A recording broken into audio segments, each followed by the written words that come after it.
Hello and welcome back to another episode of the Red Tinted Glasses. God, that felt a very positive introduction to the episode, Andy. Thank you very much for ably joining me once again. You might not be physically feeling 100%, and that's definitely not aided by Aberdeen's recent performance at the weekend. No, not at all. Absolutely. Felt like I took a lot of progress in my recovery from the flu at the weekend until Saturday night, and then just sick and ill again after half an hour or so, I suppose. But no, it's worrying times, as I'm sure we'll touch on. Lots to get through from the last couple of weeks, but a lot certainly closed in on us on the over the course of the the Saturday afternoon action anyway. Yeah, and I think that was I did the episode myself last week, and I kind of spoke about feeling that Kilmarnock would pick up those 3 points at home to Livingston, which transpired. Never felt overly confident we could do something at Ibrox, and did have a sneaky feeling St Mirren, if on their day. I've watched the highlights, the small 3-minute package, so I don't know how much you can say.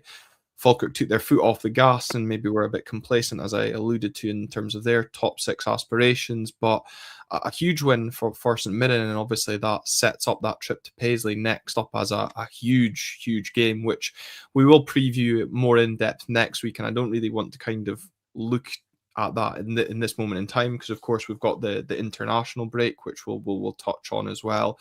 This episode, I suppose, is really going to kind of feature on the maybe feeling amongst the support and reflect on the mood that's maybe swept across the fan base and feeling going into that game on the back of what was really, Andy, I feel a disappointing and disheartening 4-1 defeat at Ibrox. Look, as I said, the result itself maybe felt in some aspects a foregone conclusion, but I think the manner of the defeat, and once again, the way we approached the game and handled ourselves through that 90 minutes. I was just writing as we were speaking before coming live.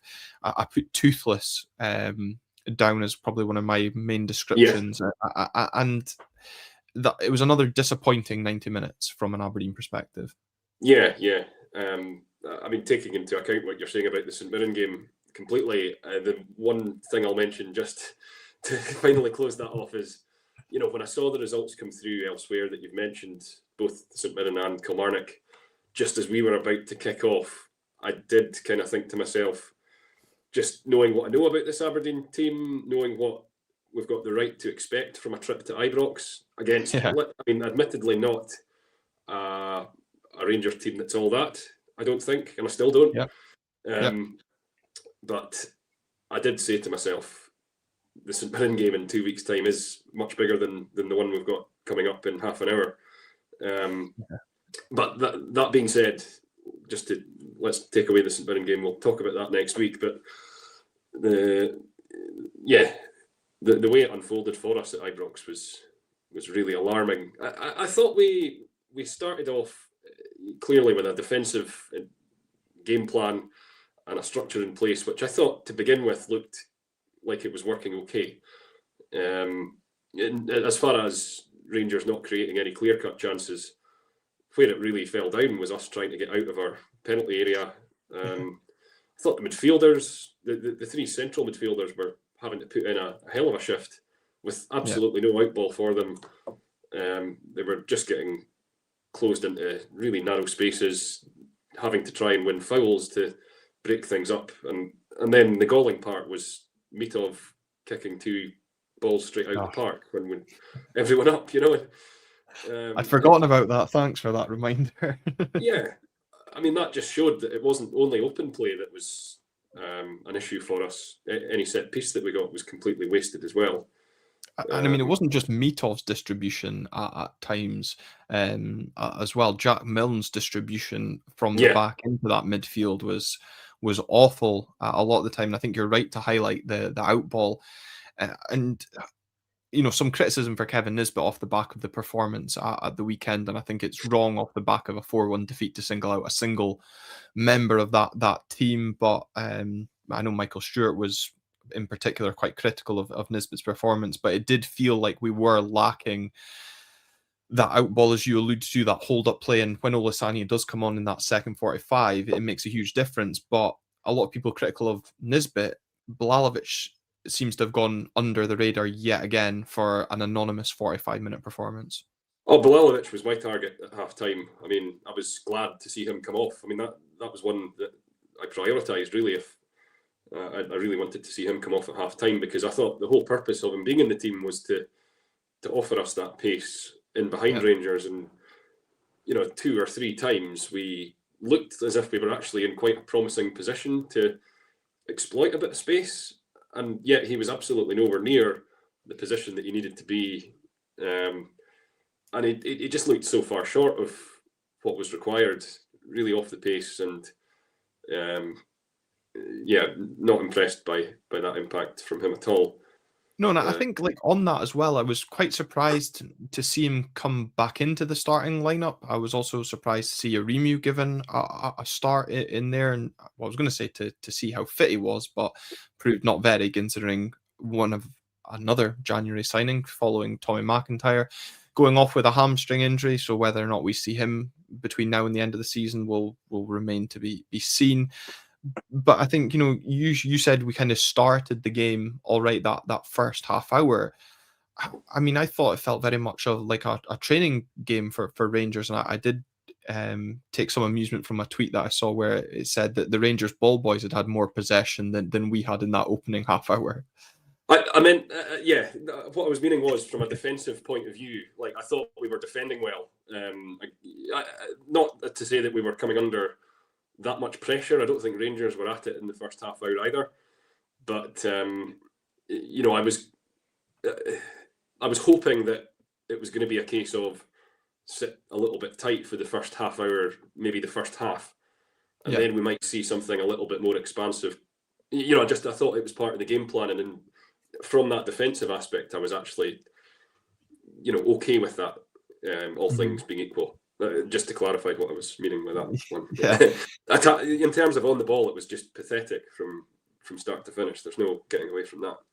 Well, that's a very strong word, but I feel a very accurate word. And I think pathetic is true. I remember sitting in the pub with Dave Bissett watching the Hearts game, and he said it's unbelievable how we can't string 3 or 5 passes together. And ever since he said that, I've been watching this team, and it rings true about how cheaply we give the ball away when we are either under the cosh or in possession. And there was a couple of times in that first half where we were almost running into dead ends and winning soft fouls, you may look at it, but almost hurried and hashed in possession. And it was like some of the team don't want the ball, or they're too scared to have it because they don't want to be that player responsible for costing us a goal or making a mistake that leads to a goal as well. And I don't know, it's that mentality or that attitude right now that's potentially costing us at this moment in time.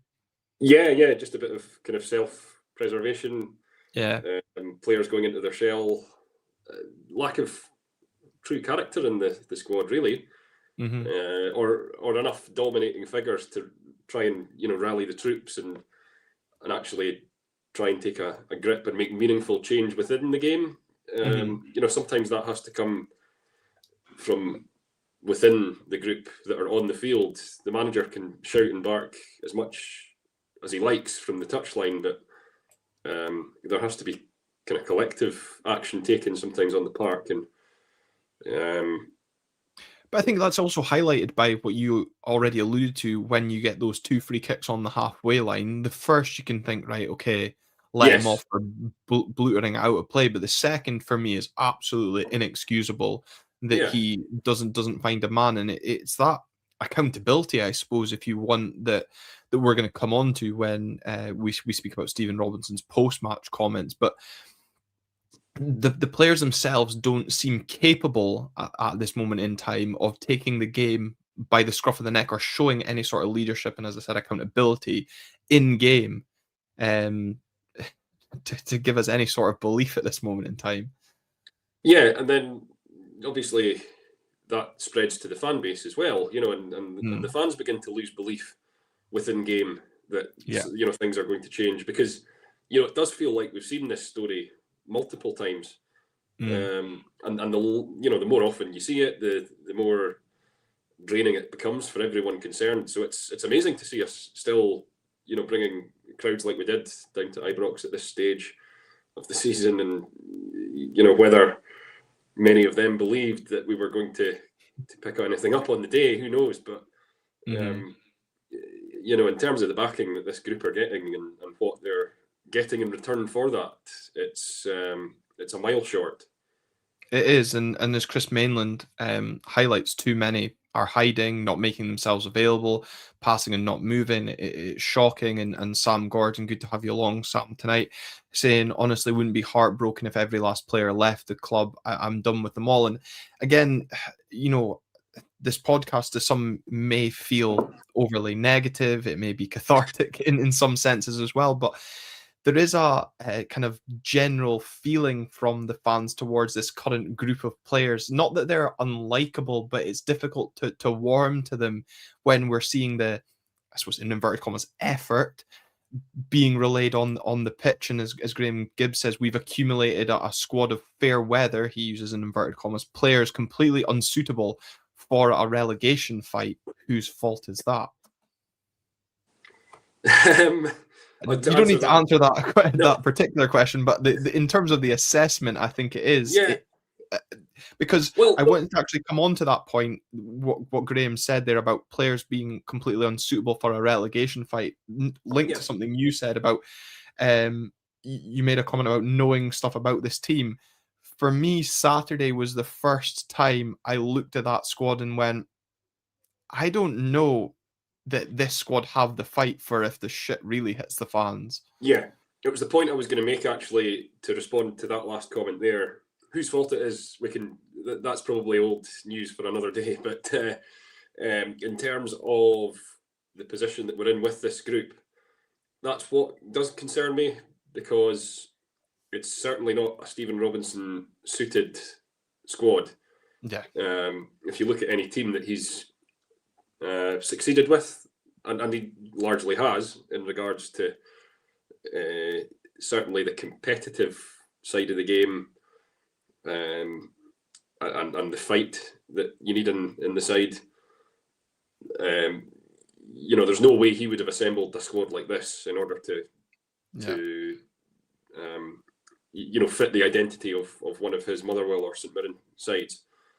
Ultimately, he's now got to try and find that within the squad for exactly that purpose. I mean, we would be slightly different if we were chasing Europe, or even comfortably safe and still chasing the top six, where he could let the shackles off his style a little bit and try and make a little bit of a blend from his style that leans a little bit more towards something expansive and creative. At this moment in time, we actually need all the hallmarks of a Stephen Robinson team, and that's certainly not how this squad was assembled, or the purpose it was assembled for. His time to do that will be in the summer. Dearly hope that is a Premiership squad, but in the meantime, we've got to try and make do with what we are seeing at the minute, and that is quite a prospect. It is, and it is a frightening prospect. And I suppose the title of the episode is "Worried Yet?" And I guess off the back of Saturday, is it worry? Is it concern? What is your overriding feeling as we go into this international break, 3 points ahead of both St Mirren and Kilmarnock, who occupy the 2 places below us? And as I said, picked up good wins at the weekend. I think the key word that you use there is both, and the fact that you speak in the you speak in the plural about the fact that there are 2 teams below us. That's the bit that's still giving me a slight bit of comfort. Not comfort, that's totally the wrong word, but At least we can something. kind of see the funny side of the situation that we're in right now. The fact there are two of them down there is keeping the heebie-jeebies slightly more at bay. Because I think if it was one team chasing us and they had, say it was Kilmarnock, who very much are, looking like they've got a bit of form going. I mean, Especially at home. Yeah. They do take the odd defeat as well as teams will, at this stage of the season. But if it was just them bearing down on us, then that would be quite scary, I think. But the fact that St Mirren are there too, are both of them going to muster? They both need to match the points tally plus at least 3 that we get between now and the end of the season. So, and the other thing that as well that could be crucial, of course, is it could come down to goal difference, and that is heavily in our favour, especially to Kilmarnock. And I suppose looking to the fixtures, like briefly, as I said, where you might be sitting going into to this international break, of course, is the fact that we play St Mirren next, and 3 points ahead. That suddenly, given our away record, I think, given all the noise that's going to surround that fixture, given who's in our dugout, whether or not St Mirren have their new manager in place by then. Kilmarnock, I think it's Easter Road they travel to before hosting Dundee. St Mirren travel to Parkhead after that, which I think again amplifies the importance of that fixture for them. In their probably mindset. We then host Hibs with a Legends Day honouring Joey Harper as well. A full house. We all know how we perform with a full house at Pittodrie. So for me, I think I'm halfway between worried and concerned, because I think as soon as St Mirren catch us, if St Mirren go on to catch us with a victory next time out, you don't have plural behind us. No, that's true. That's the bit that could change any time between now and the split, or just after that, I suppose. I guess we've also got Dundee that we're 2 points behind just now, who are probably still in it, but are capable of taking points. Do you look up the table and say Dundee should be considered for this as well? We shouldn't just be focusing on the 2 teams behind us, because Dundee could quite easily get dragged in. We do have to try and make it a mix of teams, 4-team race. Yeah. Like, obviously, Dundee are in a good position that we would like to be in ourselves. We would be in that position if we'd held on against Falkirk, but it's just the fact that it has come down so close now,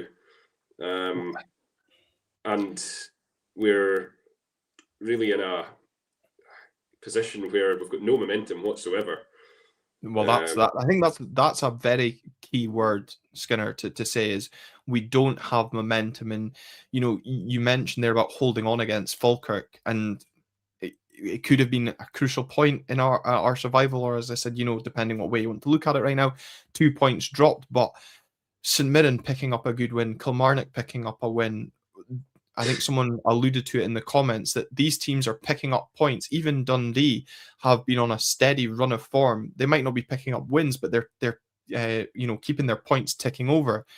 We just aren't. And I suppose, as Stephen Burns highlights, Dennis Geiger scoring our first away goal of the season, but where is that goal threat coming from this Aberdeen team? Dundee up until the weekend had been, scoring goals. Kilmarnock look like they've got goal threats, and St Mirren, where their goals are coming from. It's kind of spread across the team.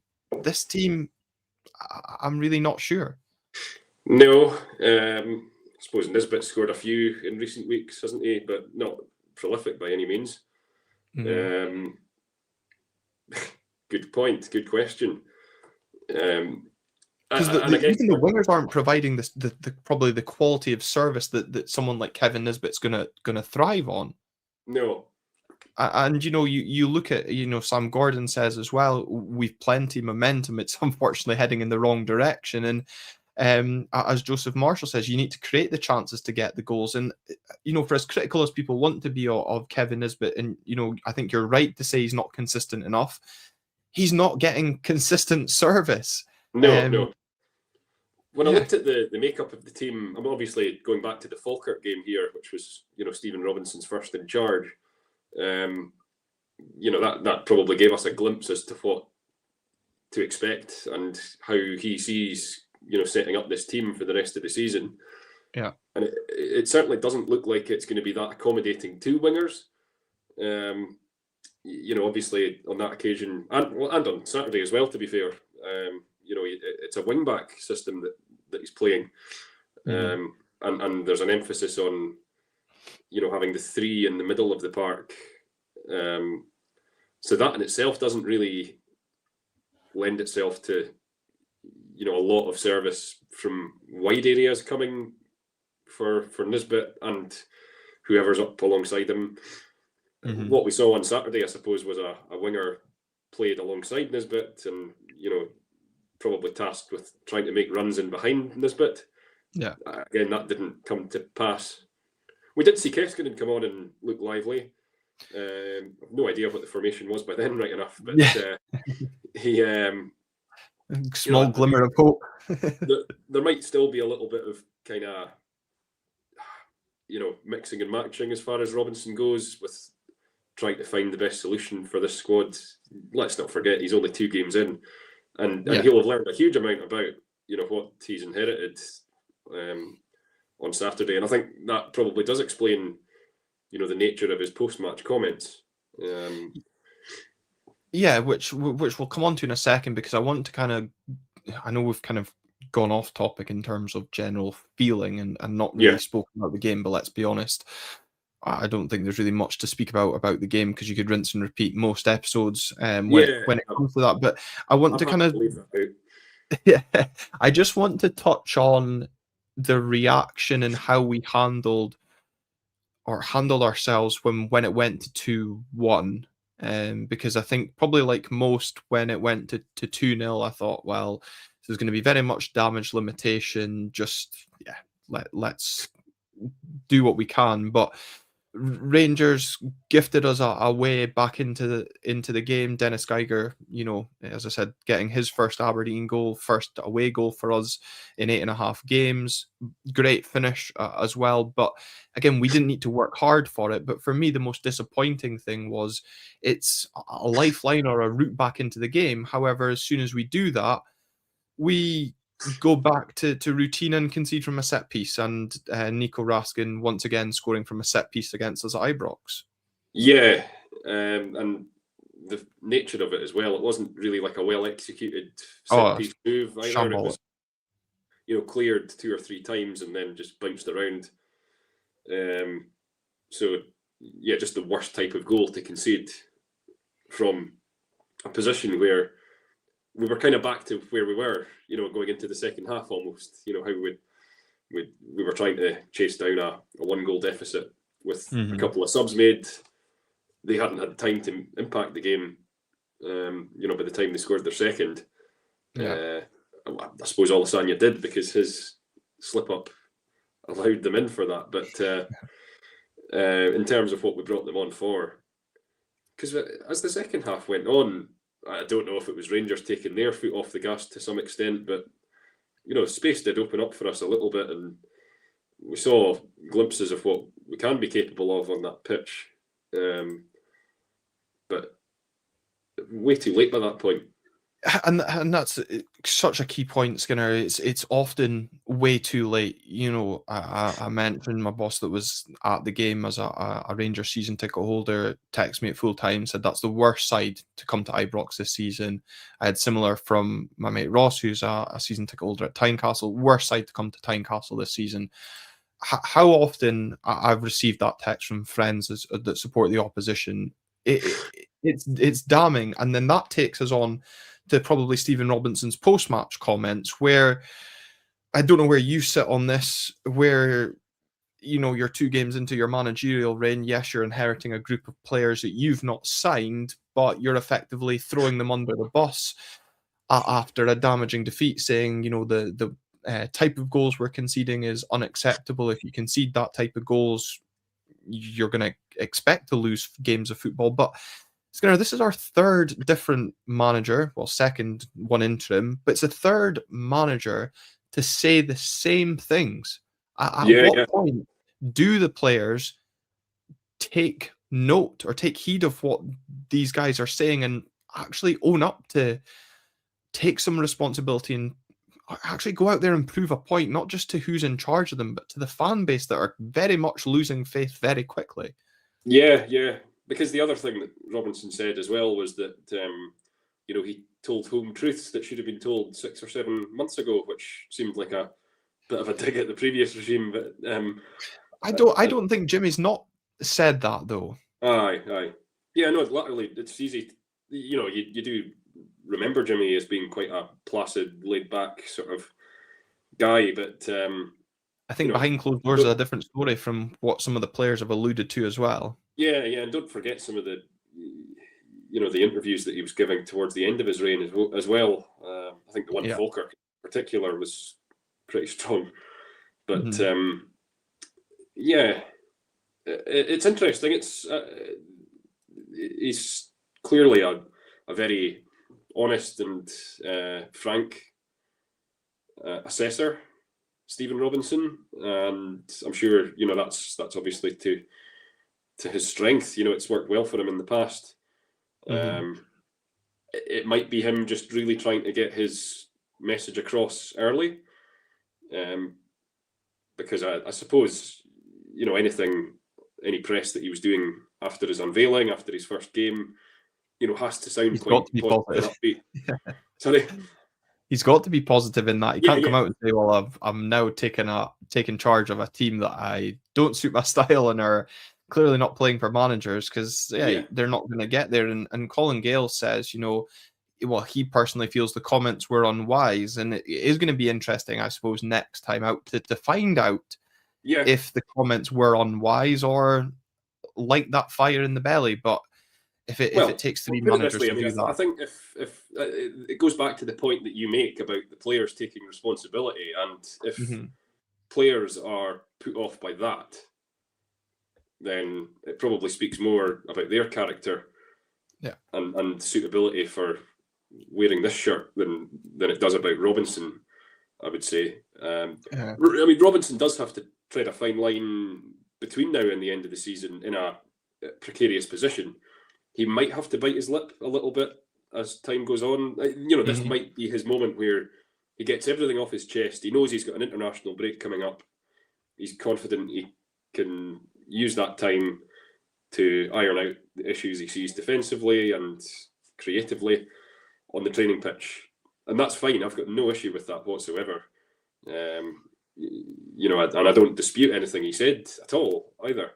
Yeah. But after that, there might have to be a little bit of biting his lip a little bit. Just, he does still have to work with this group of players. I'm mindful of Terry Butcher at Hibs 2014. Scary similarities right now, isn't there? There are to an extent. Butcher was in long before Robinson, and with that one, he came in sort of Christmas time after leaving Inverness. But, had we actually done the process properly, Stephen Robinson probably would have been in not long after Christmas. That's very true. Yeah. But I think the story there was they had a January transfer window, and he had told a number of Hibs players that they were free to go and find a new club. They were not needed anymore, and lo and behold, they never got new clubs, and he actually needed them in the trenches come the end of the season. This has been, talked about in the comments. I'm trying to keep an eye on the debates that are raging in the comments here as we're live on YouTube, and people are saying, some of these players who are on loan or on short-term deals aren't going to be here next season or into the summer. So how much potentially do they care, or how much are they, willing to fight for this team at this moment in time? Yeah. No, that's always a big risk with loan players. It's fine and well when everything's going quite smoothly. They can look quite good in a team, and they can, use it to sort of fluff up their image a little bit as regards what's going to happen next. If it's not going well, then they'll go back to their parent club with excuses probably, and it won't be their fault, and the setup was a bit chaotic because they didn't appoint a manager till March. That players are the masters of their own story in that regard, and as far as their motivation for the Aberdeen cause just now, it's what you certainly have to wonder.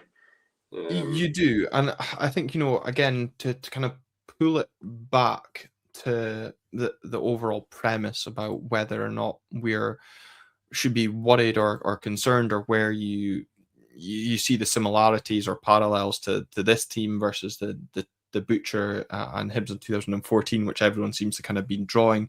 You could almost argue as well, when Jim Goodwin first came in as Aberdeen manager, we were in a similar sort of mess. We got to the split and picked up some points against Dundee that kind of all but saw us safe. But I never really felt we were in danger when Goodwin was here. This is probably the first time, and I know we were speaking on Saturday night, where between me and you is the first time that we've felt danger, if you want to use that word. Neither of us were, well, we were both alive, but probably not alert or aware enough to recall 1995, which is definitely being bandied about by those old enough to remember it or be there. I think I've seen a few comments saying we need to recall the spirit of 95, when the fans came together as a collective and spurred the team on.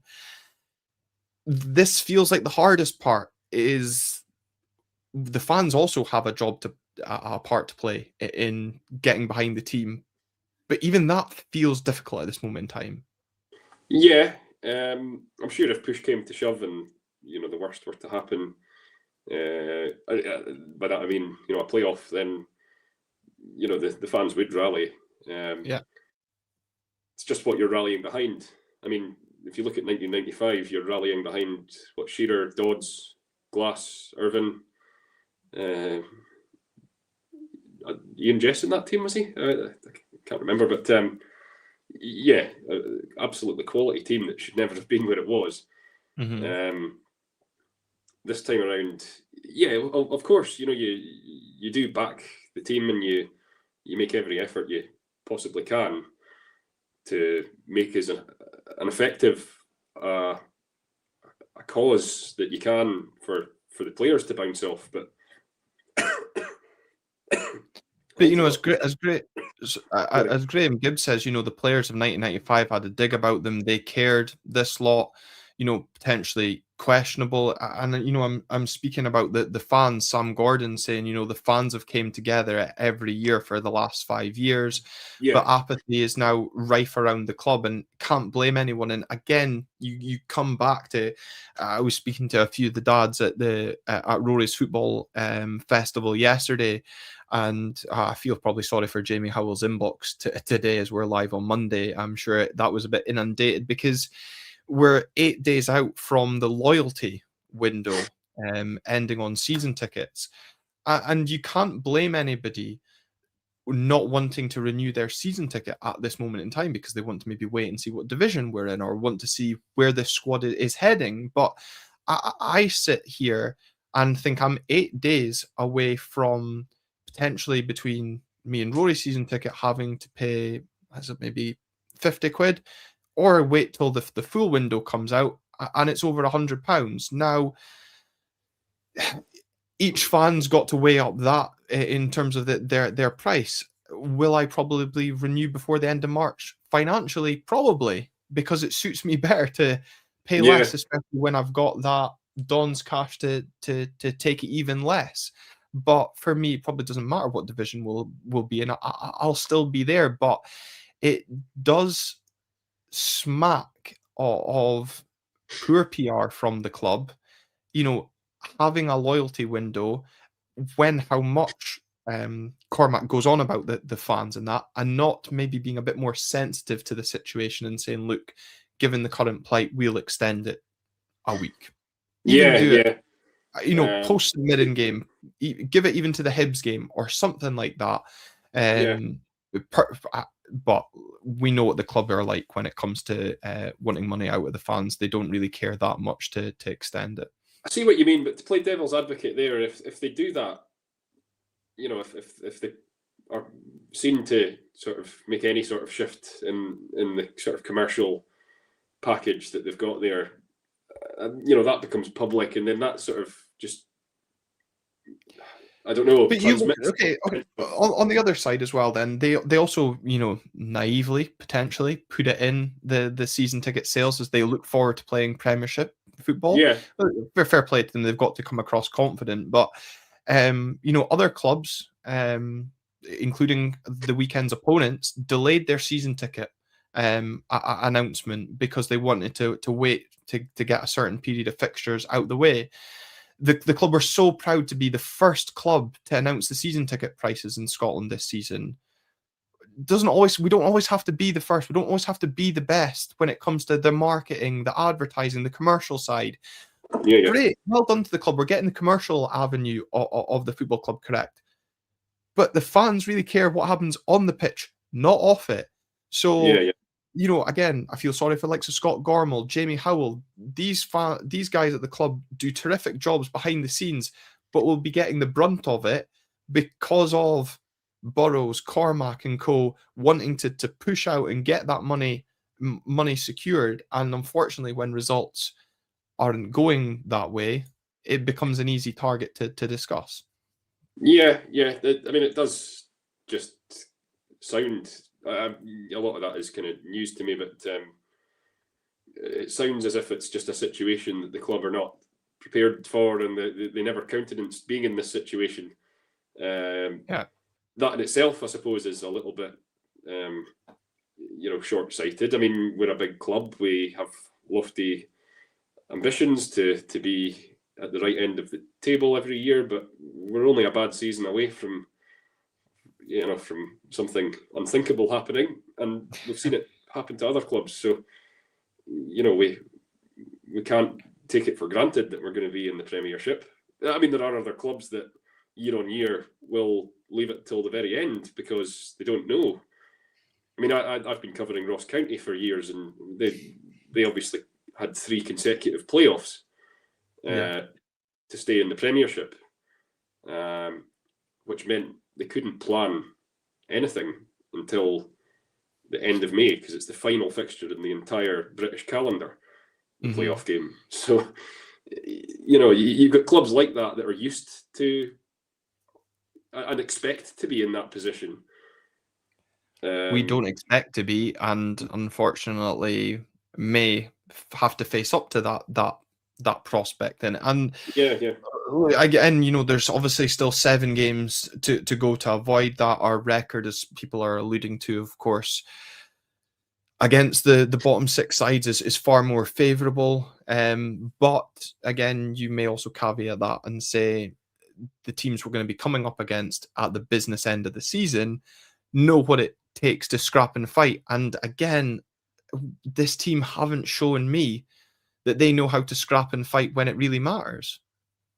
No, that's the point I was making earlier, that, you know, the Robinson will not associate, you know, his own personal traits with anything that he's seen in this team. I suppose the Falkirk game was probably encouraging for him in terms of the work rate that was put in, but you know, when he looks at the trend that's been going on throughout the season, it's certainly not a team that Robinson will feel comfortable with, if that makes sense. You know, he will have to work extremely hard to get his imprint of a team across. That's maybe why this international break comes at a good time, just because it allows kind of maximum time on the training pitch. And you know, he's coming up against a very familiar opponent next time around, so, you know, we just have to hope that he does kind of know how to go about that task and can find something within our group that that can be effective down there. But well, we'll speak about that game more in depth next week. But that St Mirren side are going to have all the motivation in the world, and yeah, the North Bank. I mean, they're the angriest stand in football. They'll probably be even angrier and more motivated for that game. I thought, going down to Dunfermline, the Aberdeen side would be motivated and up for it, and we saw how we fell flat on our face. So I have to say, I'm a bit nervous for that game.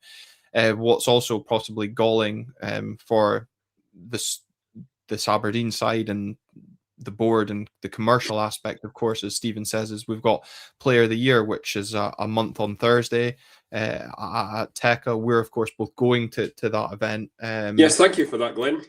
Yeah, No, I'm joking. I'm glad I got you to pay before we went on a shite run of form, but it's an event that feels like it maybe should take a back seat at this moment in time, and I don't think the club's ever cancelled it, but probably not considering at this moment in time. Do you think? You've got to keep it in the diary for now. I think good commercial revenue. We've got to keep that stream going. I mean, it could look very different by then, in a good way. Could be. Hope. We've got to hope, but yeah, I mean, it'll take place after the Hibs game because, of course, in theory, it should have taken place after the Scottish Cup semi-final. But of course, with us now being out of that game, it will now take place before that first post-split game. Sorry. Yeah. Aye, so I mean, by then nothing's going to be cut and dried, I suppose. I mean, there might be quite a tense atmosphere at it if we're still in a similar position to how we are now. We're not going to be a million miles away from where we are now, either way. But you still have to try and go through with these things, and hopefully we're seeing a little bit more by way of green shoots by then. I mean, the shoots are very small at this moment in time. As you said, the fact that probably Toby Keskinen coming off the bench and putting in a good performance was one of them on Saturday tells it all about where we are. Another, I think, an interesting tidbit, I suppose, off the back of the weekend, just came out this evening. Your former colleague Ryan Krill's piece in the Press and Journal from Robinson saying that we can't continue to invest in project players. He doesn't want to go down that route going forward. Again, I'm a bit intrigued by that stance. I mean, I'm not necessarily against it, but on Saturday you have a go at the players, and today you have a go at your sporting director and the playing model, the recruitment model that this club is, I was going to say proud of. Well, they can be proud of it. I'm not sure how proud the fans feel of it at this moment in time, but it's a certainly bold few moves from Stephen Robinson coming in just now. Yeah, whether he's having a go at the sporting director, I'm not sure, because maybe that's in tune with what Lutz Pfannenstiel has said himself. Potentially, yeah. Bearing in mind, Lutz has only had one transfer window, and it's basically been exclusively loanees really that came in just to keep us going till the end of the season. So maybe that is actually, singing from the same hymn sheet there. It's probably a little bit more of a dig at what came in last summer, perhaps even the January window before that as well.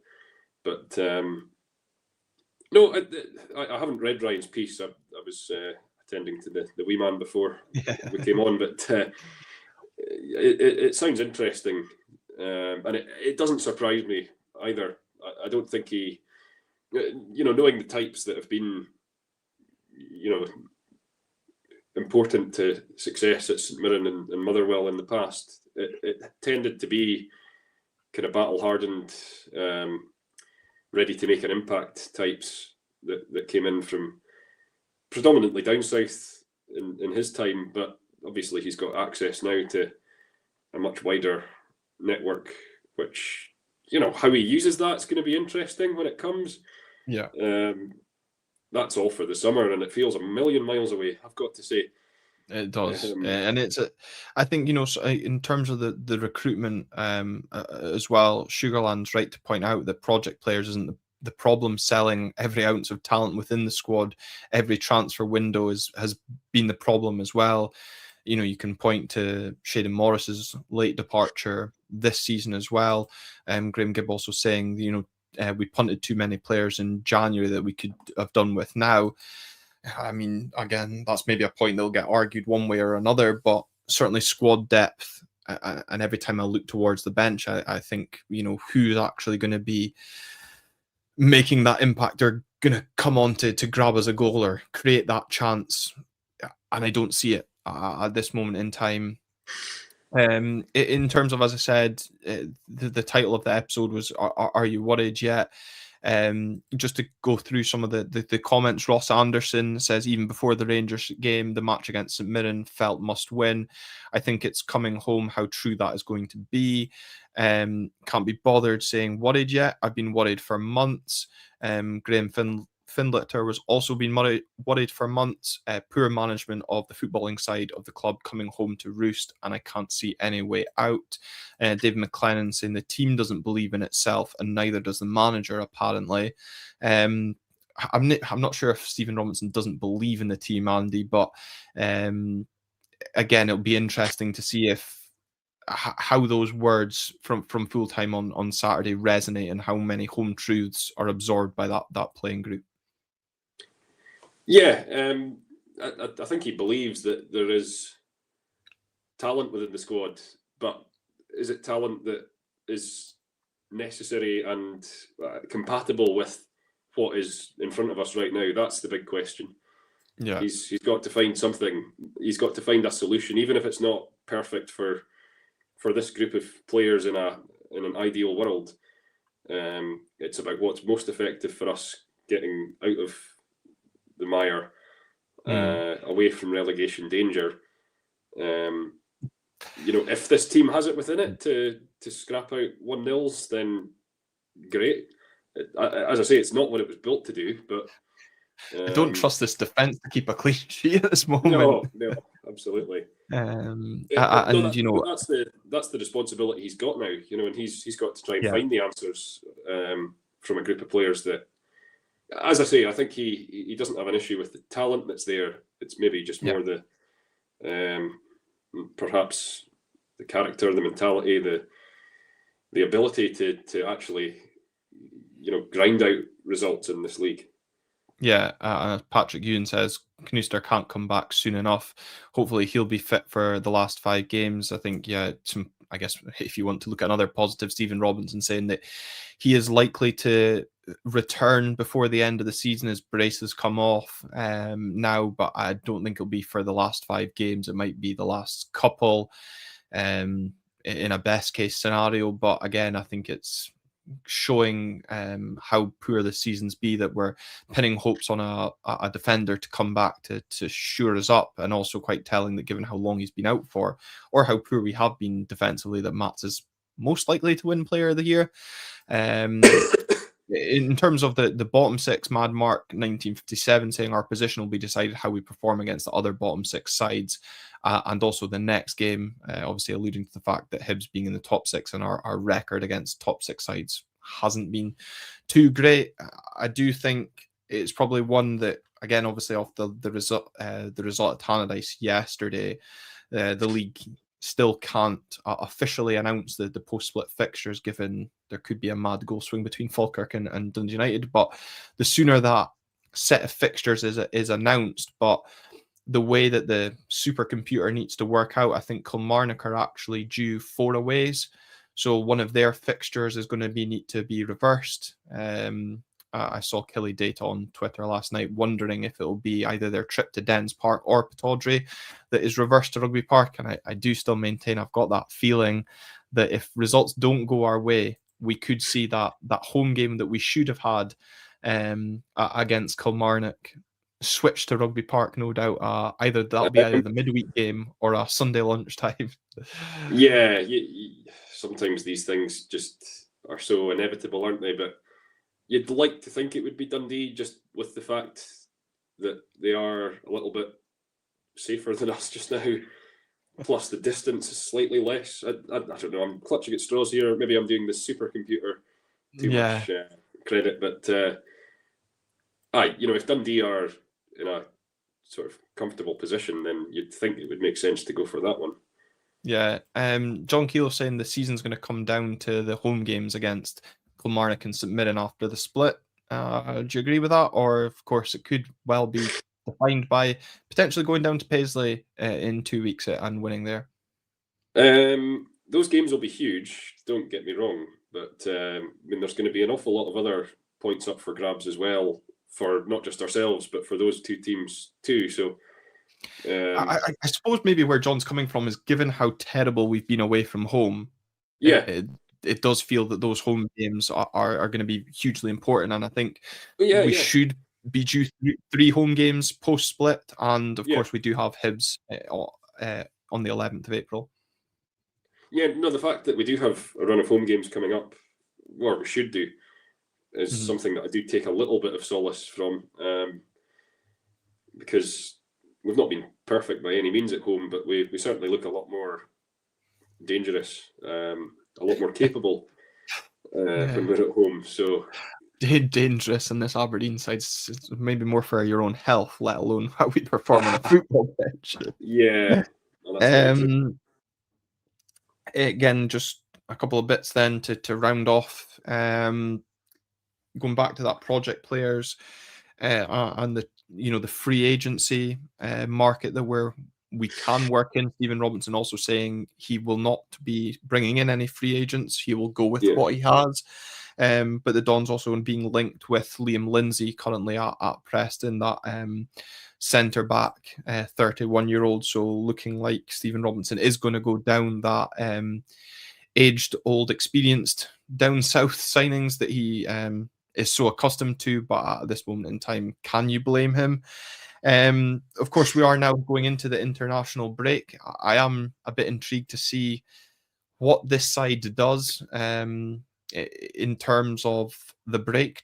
Do the players get given some time off, or are they going to be pulled into Cormack Park? There'll be 6 players that I suppose you could argue that have been involved in first team football that won't be at Cormack Park for the next wee while. Of course, as we mentioned, Dylan Lobban and Mitchell Frame away with the Scotland under-21s, Marko Lazetic and Kjar Kjartansson away with the Serbia and Icelandic under-21s respectively.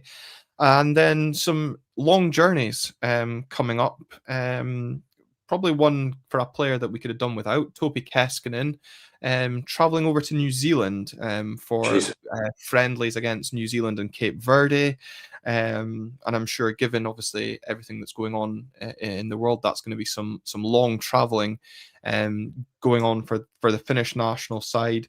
And then Dimitar Mitov is heading off to Indonesia to play Indonesia and the Solomon Islands. So yeah, some long travelling for both Dimitar Mitov and Topi Keskinen. I don't know who Sam Gordon's wanting to stay there, if it's Mitov or Topi, but is maybe the international break come at the right time for us and allows us a bit of a reset? I think from a training point of view for the guys that are staying at home, I do think it probably benefits us to just take the edge off it a little bit for the next 2 weeks. For the guys that are away, hopefully a couple of those nations pick up a couple of decent results and they can come back with some amount of confidence, because they're certainly not picking it up here. I do feel, just with where we're at with Stephen Robinson, he clearly, as we touched on, said the right things when he first came in. It's not been 2 weeks yet, really, has it? It will be on Thursday. Yeah. Yeah. And clearly, there's obviously been a strongly worded post-match analysis on Saturday, which he has to really, get answers from as regards to, how he takes the team forward from here. Yeah. So I think just with where we're at, less than 2 weeks into his reign, a couple of weeks on the training pitch is absolutely no bad thing. We just have to hope that we see some promising sort of response to that. And that's it. I think it's difficult to judge him off of what we've seen so far, because I think, the two games he's come in against, that Falkirk side were high flying and have rightly earned a lot of plaudits this season. So, were we going to take much against them? And I think a point was a good point. Should have been all three, admittedly. Rangers, again, a team that none of us really expected to pick up points. So I don't know if, from what Stephen Robinson says, we've said, just over 10 days in charge of the club. What else did we expect at this stage? Yeah. It's just, we really could have done with those 2 extra points against Falkirk, I guess. Just because we were so close to it. And yeah. Expectation against Rangers clearly wasn't high. It's maybe just the manner of some of the goals that we've been losing, and just how alarming that has been for him to see in plain sight as well for the first time. Because I suppose coming in, he would have known that things weren't perfect by any means. I think maybe, I don't know, I'm sure he'll have done his due diligence, but maybe underestimated just how big a job he actually has on his hands with his squad? Possibly. As it turns out, I mean, I don't think he has been short of due diligence. I mean, I think he's had his eyes on this job for quite some time. I believe he was spoken to, before Jimmy got the job, as regards taking it then. Yeah. And obviously, just with his career trajectory, St Mirren was a good fit for him for a very long time, and he, delivered a lot of success there. But there was always that kind of nagging question mark over whether he was going to be given a chance at a big club. And I suppose the Aberdeen one was the obvious one that was going to be coming up in Scotland, and it has done a few times. He's never managed to land it, but he does come across in his interviews as being knowledgeable about what's gone before. I think he very much has done his homework. Whether that's been crammed in the short time he's been here, or he has been, just generally keeping an eye on things. I've no doubt he will, settle into what's required, and I don't have any issues that, he doesn't know what the task is and what the demand is. It's just about what we need in the here and the now. I keep repeating that sentiment. It's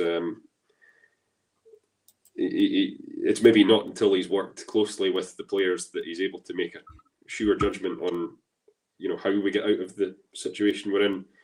And let's be honest, the situation has worsened even in the 10, 12 days or so that he's been here. Through no fault of his own as well. I mean, he can't control the other teams picking up points, maybe where that's right, whether or not you expected or unexpectedly saw them picking up those points. But yeah, it definitely has worsened since he took charge. It's up to him to get a tune out of those players. He's very much laid his cards on the table in terms of his post-match comments, and I think I said in my piece for the BBC, which is going out tomorrow, that Stephen Robinson's basically said it's unacceptable. How many times do us as fans have to say what we've been seeing on the park is unacceptable? Not just on the park, but in the boardroom this season as well. But it's now time for the players to really step up and take accountability for the part that they have played in this shambolic season so far, and really get us out the mess that they've played their part in creating as well. At this point, it very much is, because, before it's too late. At this minute, it's not too late. There is still time to make a difference, and, we could still salvage a comfortable position if we string something together between now and the early part of the split that allows us to kind of relax a little bit more. But you just want to take responsibility for that now, rather than let it get to that position, because invariably, if we do end up in that position, we'll have continued our horrendous run. We'll have even less momentum than we already do, and we'll be having the same conversation about players having to stand up at a point where it's do or die. So let's avoid that at all costs. Yeah, let's, because it's, as I said, it's concerning, worrying, insert whatever feeling you have towards the situation, but it doesn't bear thinking about. But it is definitely in the back of a lot of people's minds about how the situation could worsen. And, I'm sure this week, might become a welcome relief that we don't have an Aberdeen game to look. I was going to say look forward to, but right now I don't look forward to many games. It'll be something for us as fans, and I'm sure players to dwell on the situation we find ourselves in. But as of next week, it's full focus on how we can get ourselves out of the mess, and that has to start against St Mirren. But yeah, it's definitely concerning, and not particularly enjoyable. But I just wish we had a bit more positive stuff to talk about. But God bless this football club and putting us into this mess, I suppose. But Skinner, thank you very much for joining me on this episode, and a huge thank you to everyone that has joined in here on YouTube on Monday night, this live episode. There's been a lot of you consistently throughout the show watching, interacting, whether that be liking the video, subscribing to the channel, and more importantly, and most enjoyably as well, getting involved in the comments section as well. It's great to see the debates, the comments, the opinions, ranging in the comments. It helps interact with the show, and we love seeing all the different opinions that come in as well. So thank you very much for the continued support and sticking with us through the tough times. I do hope that we have some more positive interactions to speak about between now and the end of the season as well. So until next time, we'll see you then on Red Tinted Glasses.